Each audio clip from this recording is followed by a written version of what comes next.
Okay guys, for sample problem number 1, about the concurrent or the resultant of concurrent forces. Okay, so tingnan nyo muna mabuti, of course, kung saan magpo-fall yung force system natin. In this case guys, okay, since yung forces natin or the line of action ng forces, okay, kapag in-extend mo yan, di ba ganyan yan? And then ganyan, and then pag ganun. So guys, kung titingnan nyo, we have a common endpoint sa gitna, which is na-satisfy natin yung condition na kapag sinasabi na kapag daw yung forces natin is nagpa-pass through at a common point, okay? Kapag daw nagpa-pass through a common point, meaning sila ay concurrent. Now, basahin natin yung question. Calculate the magnitude of the tension P and the angle for which the eye bolt will be under a resultant downward force of 15 kN. So in this case, dalawa hinahanap sa atin. Una is yung ating force T. Pangalawa naman is yung ating angle theta o yung angle or direction or position nung ating force T na yan. In this case, sir, paano yan? Dalawa yung unknown natin. Okay, tatandaan nyo lagi that in order for us to solve two equations, or in order for us to solve for the two unknowns, dapat meron lagi tayong two equations. Okay, yun lang naman yung concept natin. Kapag minahanapan kayo ng dalawang unknown, simply masosolve nyo siya by finding two equations na pwede nyong ipag-relate or hanapan nyo ng relation. Okay, ayan, nakalagay dito pala yung sagot. So, tingnan na natin, confirm natin kung tama ba. Okay, now, ano yung una natin gagawin? Of course, guys, ang una natin gagawin is to isolate the free body diagram. So technically, ang kailangan natin gawin is i-redraw natin. Okay? Pasingawin natin lahat ng mga forces, okay, na nag-a-act sa kanya. Okay, in this case, we have wait lang.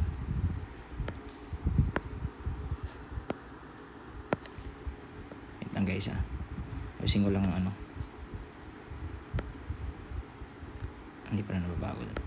Okay, in this case meron tayong force T dito, tama, and then we have 8 kilonewton dito. This is 8 kilonewton, and we have 6 kilonewton, tama ba? We have 6 kilonewton along this axis. Okay, at ang angle na to dito ay 30 degrees. So, ito ang hinahanap natin. We have the theta. Okay? Simple lang naman yan, guys. Simple lang naman kailangan natin gawin. Dalawa hinahanap sa atin. So, ibig sabihin, kailangan natin mag-extract ng two equations. Lagi yung tatandaan, guys, that kailangan nyo lang bumalik doon sa may concept natin. Sir, ano pong equation yung gagamitin natin dyan? Okay? Di ba alam nyo, balikan nyo lang yung mga formulas na involved. Okay, for example, this is R is equal to, wait lang. Okay, R is equal to square root ni Rx square plus, ayan, may adds na naman, plus we have Ry square. Tama? And then yung Rx natin is simply the summation of forces along X. At yung Ry naman natin is simply the summation of forces along Y. Nagkaintindihan? So, at dito natin pwedeng ma-extract. Okay, dito natin pwedeng ma-extract yung ating mga equation. So, technically, pwede nating makuha yung mga equations natin dito sa mga to. Okay? Now, saan muna tayo magsisimula? Okay, baka pwedeng magsimula tayo along X muna. Okay? Along X. Okay, along X. Along X muna. So, ibig sabihin, kung along X, hindi ba ang kukunin natin dyan is yung Rx? Okay? Yung Rx natin, or lagay natin dito as summation of forces along the X. Tama ba? Ngayon, guys, mahalaga na mag-set tayo ng sign convention natin. In this case, kukunin natin yung summation of forces, iti-treat natin, tandaan nyo, iti-treat natin yung forces natin, okay, wait lang, ayusin ko lang to. Okay, iti-treat natin yung forces natin na positive to the right. Lagi yung tatandaan yan, sobrang halaga na ito. Okay, we have positive to the right. Okay, so ayan yung along x natin. Now guys, isa-isahin siguro natin. Okay? Kung titingnan nyo mabuti, based on the problem, sabi, the resultant downward force of 15 kilonewton. Ibig sabihin, yung the resultant natin is downward. Tama? Downward. Resultant downward. Ibig sabihin, yung resultant natin is eto, na ang magnitude niya ay 15 kilonewton. 15 kilonewton. Ngayon, kung titingnan nyo mabuti, since this is along the y-axis, okay, meron ka ba dyang resultant along x? Meron ka bang resultant along x dyan? Kung titingnan nyo? Wala, di ba? Wala. Kasi, tingnan nyo, yung r natin is equal to square root ng rx square plus ry square. Kung titingnan nyo mabuti guys, that yung rx natin, wala tayong resultant dyan. Kasi nga ang sabi, yung resultant daw natin is nag-a-act along the y-axis lang. Pag ganun guys, pag ganun guys, na yung resultant mo is nag-a-act either of which axis, ibig sabihin, yung resultant mo ng kabuuan ng system is equal to kung saang axis lang nag-a-act yung sinabing resultant. Kapag hindi naka-incline yun, ibig sabihin, kapag hindi naka-incline yung resultant, hindi yun makaka-form ng component niya. So, ibig sabihin, isa lang yung lilitaw na component. Okay, in this case, guys, yung R natin is 15 kilonewton directly along the negative y-axis. Ibig sabihin, yung resultant natin, hindi na siya magkakaroon ng horizontal component. Therefore, yung Ry natin is simply equal to 15 kilonewton. Ganun lang naman kasimple yung concept natin na yan. Lagi nyo lang tatandaan, guys, na kapag yung resultant natin is along x-axis, wala kang ry. Kapag yung resultant mo is along y-axis, wala kang rx. Nagkakaintindihan? Now, in this case, kung titingnan nyo, yun bang rx natin, meron tayo? O kakasabi ko lang, na kapag yung resultant mo is nag-act along y-axis, wala ka ng x. So technically, yung rx mo is equal to the summation forces along x, magzi-zero na yan, tama? Zero na siya. So, ibig sabihin, 0 is equal to, isa-isahin natin ngayon. Pagka guys nag-a-analyze kayo, make sure na iisa-isahin nyo yung mga forces na included. In this case, siguro, lagyan natin sila ng ganyan. Okay? Ito naman, lagyan natin ng ganito. Ito, nagkataon na along x, so isa lang yan. Okay? So, ito, magkakaroon siya ng tx, magkakaroon siya ng ty, ito, magkakaroon naman siya ng, sabihin natin, na magkakaroon siya ng x component, y component, ito naman ay x component lang din. Kasi wala siyang y, kasi along the x naman siya. Maliwanag? Now, in this case, kung kukuha muna tayo ng x, isa-isahin siguro natin. Since positive, baligtad. Baligtad pala ako. Okay. So, this is y, at this is x, this is y. Okay. This is y, this is x. Okay? So, now, kung titingnan nyo mabuti, isa-isahin natin siya. Unahin natin si x muna, lahat ng x component. Si tx, saan siya papunta? Sa kanan, sa kaliwa?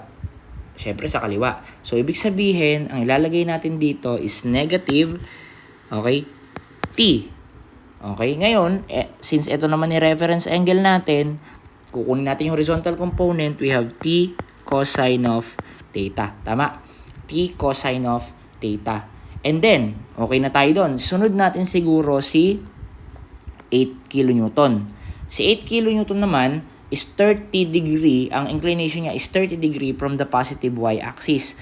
Bahala kayo kung yung gagamitin nyo. But in this case, pwede ko bang gamitin na lang din ito, which is yung corresponding angle niya na 60 degree. Okay? Okay? Nagkakaintindihan? Okay. So, yon. And then, okay na tayo dyan. So, ibig sabihin, 8 kilonewton, saan papunta? Positive or negative? Okay, positive yan kasi pakanan. So, positive 8 cosine of 60 na yan. Kung gagamit ka ng 30 degrees, pwede mong ilagay dito 8 sine of 30. Pero okay na yun. Okay na yung 60 degrees. I hope gets naman na yun. Okay. And then proceed tayo. For 6 kilonewton guys, okay, for 6 kilonewton naman, eto naman, Okay? Kukunan mo pa ba ng component yan? If yung 6 kN mo is directed along the x-axis na, kukunan mo pa ba? So technically, hindi na. Bakit? Kasi nga, wala naman siyang inclination. Nakadiretso siya along x. Ngayon, tingnan mo na lang siguro yung sign.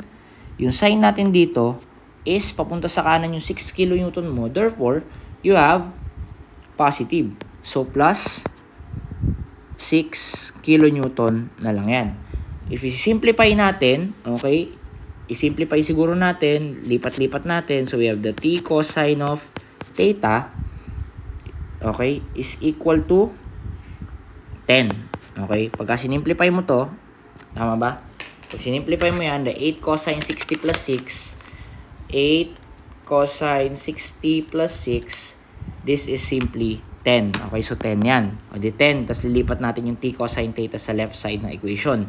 Divided by both sides ng cosine of theta, cancel.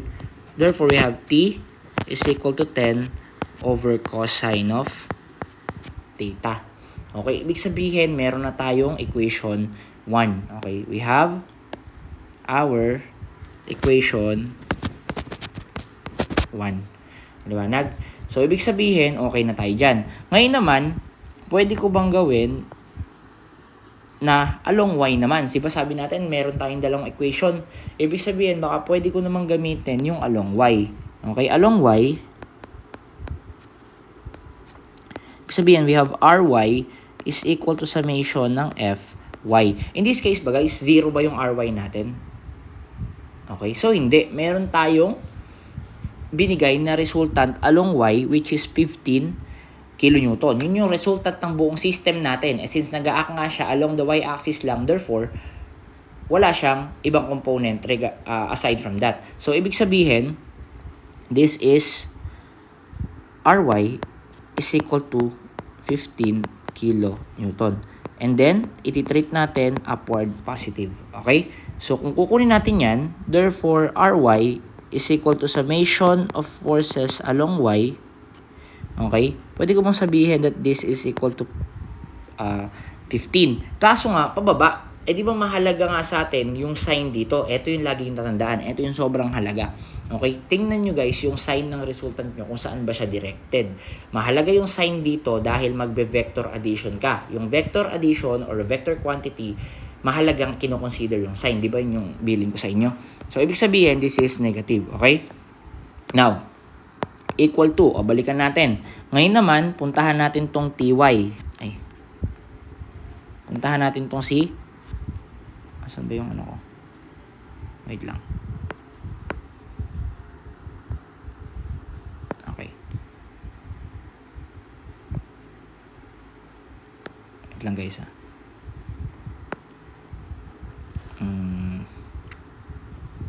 Okay. Kung titingnan nyo, ito naman ty ang puntahan natin. Okay, so ty, kung titingnan nyo, pataas pa ba? So, syempre pababa. Nakita nyo naman na, di ba? So, ibig sabihin, this is negative t. Okay, ano ba yung angle niya? O, yun nga, hinahanap pa rin natin. Since y component to, di ba, magiging t sine of theta tayo. So, okay na tayo for ty. Now naman, tingnan nyo tong ating 8 kN. Okay, kanina yari na natin tong sa may x component ng natin. Ngayon naman yung y component ng 8 kN na force natin. In this case, guys, yung 8 kN natin is downward siya. Meaning, nasa quadrant 4 siya, meaning negative yung y niya. So, this is negative 8, tama ba? Sine of 60 yung gagamitin natin. Nagkakaintindihan? Maliwanag ba? So, yun guys yung ating equation. Ngayon naman, simplifying, kung titingnan natin, this is, isolate natin to, we have t sine of theta, transpose natin, is equal to, mangyayari dyan, magiging 15 minus 8 sine of 60. Okay, pag sinimplify mo yan, the t sine of theta is simply equal to 15 minus 8 sine of 60. So, this is 8.072 na lang siguro. Divided by both sides with sine of theta, maka-cancel yan, yung t natin is simply equal to 8.072 over sine ni theta. So, eto ngayon yung ating equation 2. And then, kung mapapansin nyo guys, si t, we have two equations na nire-represent ni variable t. So, guys, madali lang naman yan. Okay? Madali lang naman yan. Ibig sabihin, pwede ko bang, by relation, pwede ko bang ipag-equate yung dalawa? T is equal to t. Kung ganun pala, equation 1 is equal to equation 2. Okay. So, ibig sabihin, yung equation 1 natin is 10 over cosine of theta is equal to 8.072 over sine of theta. Liwanag? And then, kung titingnan nyo mabuti guys, pwede ko tong pwede ko siyang i-multiply both sides with sine theta. Okay? Pwede nyo naman siyang i-caltech. Yung tulad ng diniscuss ko sa inyo before, yung sineset natin as 45. Mamaya, sige.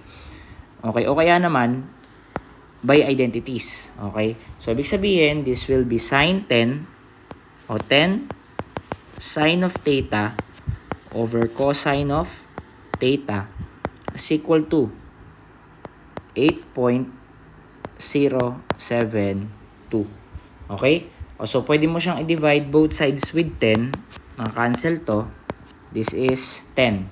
Okay? So, ang matitira na lang sa atin is sine theta over cosine of theta is equal to 8.072 over 10. Ano ba to? Ano ba yan? Sine theta over cosine of theta, hindi ba pwede natin sabihin that this is tangent theta? Which is equal to 8.072 over 10. Kung gusto natin kunin yung theta, diba theta is simply the arctangent, okay, nung y over x. In this case, 8.072 over 10. Ang makukuha natin dito, the arctangent ng 8.072 over 10 is simply equal to 38.9. So, ang theta natin is equal to 38.91 degrees. So, yun guys yung ating theta. Ngayon naman, for the value of t, mamili ka na lang either equation 1 or 2. Halimbawa, from equation 1, para mahanap natin value ni t, t is equal to t is equal to 10 over cosine of theta. So, si t natin is equal to 10 over cosine ng 38.91.